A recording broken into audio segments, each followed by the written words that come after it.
Hi guys. Okay, this is my review of Menstrual Man, which I saw this morning at the Hot Docs Film Festival. I got to tell you, I've got 5 more movies to see, but I'll be willing to bet that this is going to be my favorite movie of the festival. It was just so awesome, so hilarious, so heartwarming, so funny, so sweet, just so uplifting. It was really just an amazing film, just a really feel-good movie. Okay, so it was about this man. I'm sorry, I could not even begin to pronounce his name. I think for short they called him Muru, because his last name was Muru something, a very long, one of those very long Indian names. And he lived in this village in India, and for whatever reason, he became passionate and obsessed with helping women, with their periods in India. And he said the first thing that kind of, I guess, made him think about it was he was wondering about his wife.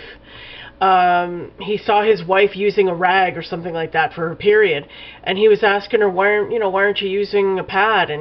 And she's like, oh yeah, she just kind of blew it off, because apparently, like, I'd say 90% of women in India use rags for pads when they menstruate. And I was shocked. I did not even know this. But they were saying that 73 or at least 70% of women in India end up getting some kind of reproductive diseases because of these rags. Because when they wash them, they're too embarrassed to put them out in the sun to dry, so they don't get sterilized properly. So I guess they just, put them in the house to dry or whatever, and they get all these germs and stuff. And then when they reuse them, the bacteria, germs, even insects can go up into in their vaginas, into their uterus, and they end up getting diseases. So I did not even know this. And so anyway, it became this guy's mission to just make sanitary pads for women, get them using them, and it was just, oh my God, this film was so, I hope you guys get to see this. You'll love it, especially if you're a woman, but I think even, men will like it too, because it was just so incredible. This guy, he just persevered, and I mean, there were so many comical moments in this movie, like, just so hilarious. Like, he couldn't, like, because the subject of menstruation is so taboo in India, like, women will just, they don't want to talk about it. They'll look, when he would ask women about it, they kind of look up in the air, look away, it's taboo. And also, when women menstruate in India, when they reach puberty, a lot of girls end up quitting school, because when they get their periods, they're not allowed to leave the house for like 5 days. They're not allowed to touch food. They're not allowed to touch people. They're not allowed to go into public places.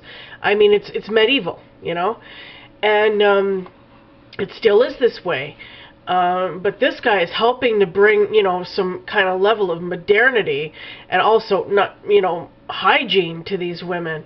But it's really resistant. A lot of the women are really resistant to it. Like, there's even myths that came up around it, that they say, well, if you use pads, a goddess will blind you, or something like that. Or, what was the other one? So you won't get married, or anyway, something like that. But, when this guy when his pad thing started to catch on and grow in these communities, and more women started using them, of course, there's a certain faction who's like, they don't like new things. They like the old ways, and no, we can't change. It's been like this forever. So, a lot of women, surprisingly, were like resistant to it. But, this guy, he's not really about the money. This guy's passion is about helping women live better lives. He really genuinely wants to empower women. So, and he has all women working for him. He only sets up his like little factories. You can't even really call them factories, because they're just like little huts where he has like maybe 10 or so women from the village working there making these pads. And so he employs these women in these rural areas. And that's who he wants to cater to. He's not like into the big city market. He goes in these little rural villages in India where women have been like cut off from civilization, and they don't have access to like modern conveniences and stuff like that. And he, goes in there, trains them how to make these pads, gives them jobs. It's just incredible the way that this guy has changed so many women's lives. Like, there was this one woman who was talking about how she was married to this guy, and at first it was okay, but then he started drinking and gambling, and then he started beating her 2 or 3 times a week, and then he started beating her every day, wouldn't give her any money for food or the kids. So she ended up leaving him, and now she's working for him, for this man in this factory, making these pads. Now she's independent. Now she has her own bank account. She can feed her kids, send them to school. I mean, it's just incredible. I mean, this guy is not on the cover of Time magazine. He's not a movie star. He's not a celebrity over here. And he doesn't have all this, you know, he doesn't have all these accolades, you know, in the Western media. But this guy has changed lives, you know, in such a meaningful way that nobody even hears about. And that's what he wants to do. Like, he's not interested in making billions of dollars. Like, he was even saying how he got an offer from some American, I guess an American company, but he turned it down. Because he wants to help women in these little villages. He wants to give them access to these hygienic pads. And he wants, you know, obviously that makes your life a lot easier, you know, and healthier.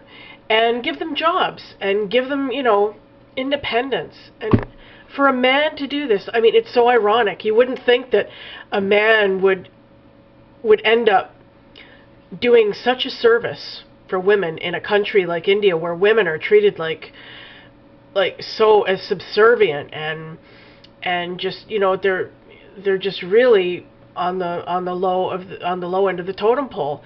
And this guy is, you know, obviously loves women. And like I said, there were just so many funny moments. Like, I mean, he was saying about he was 18 months into developing his prototype for this pad, and his wife was getting, like, he was having to research, so he was talking to all these women in like universities and villages and stuff like that, and his wife started thinking, well, you're just doing this because you want to meet women, so she left him, you know. And then his mother came over one day and saw him like working with all these with these pads, because he was like doing this research. She's like, oh my God, my son's gone crazy. So she left him, his own mother, you know.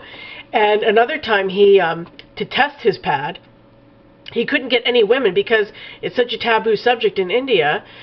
He couldn't get any women to like willingly talk to him about it. So he had to go out and do the research himself. So he built this like uterus out of like, what was it, a football or something like that? Like a water bottle type thing, and he put goat's blood in it, right, to mimic menstrual blood, attached it to some like, what do they call them, like tubing, like in an IV, and put it in the football, and then he put this pad on himself and went on a bike and rode around on this bike and, you know, put the blood on the pad to test it, to see if it would leak or whatever. I mean, it was just, the way I'm describing it probably doesn't sound very, very funny, but it was hilarious.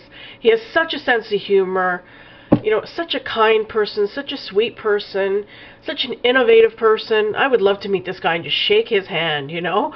Like, what he has done for women is just an incredible thing. So I cannot give this movie enough praise. It was just such a fun, heartwarming, uplifting experience, and I hope you guys get to see it. Menstrual Man. So I will put the link down below, and it was great. It was great. I loved it.